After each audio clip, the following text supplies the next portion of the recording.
Dès 8h30 ce matin, malgré le froid glacial, ces ouvriers du BTP étaient à pied d'œuvre sur un chantier de Saint-Pierre-des-Corps. Gants, bonnets étaient évidemment de rigueur, sans oublier quelques précautions de base pour éviter tout accident. On est obligé de s'habiller un peu plus chaudement, avec des caleçons longs et des pulls un peu plus costauds, quoi.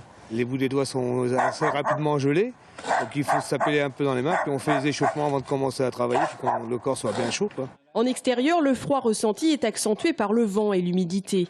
Les entreprises du bâtiment ont ainsi l'obligation de fournir tous les équipements nécessaires à leurs employés pour les protéger. L'activité physique fait le reste. Moins 3 degrés, mais ça réchauffe quand même de pelleter. Ah oui, ça donne même très chaud, très chaud.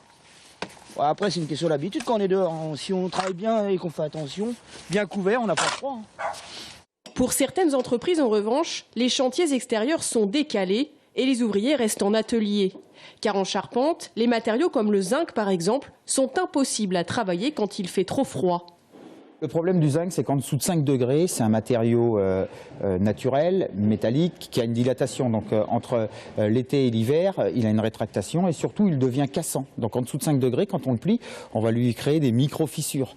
Donc on a des contraintes matériaux où on est obligé, notamment sur la mise en œuvre du zinc. Alors le façonnage, on peut le faire en atelier. La mise en œuvre, on peut la faire sur le chantier, mais on ne peut pas faire tout ce qui est sertissage et pliage en dessous de 5 degrés. Sinon, on va avoir un défaut d'étanchéité des toitures arrivées à l'été. Et certains chantiers risquent fort d'être encore décalés cette semaine. Météo France annonce dès demain des températures pouvant descendre jusqu'à moins 15 degrés.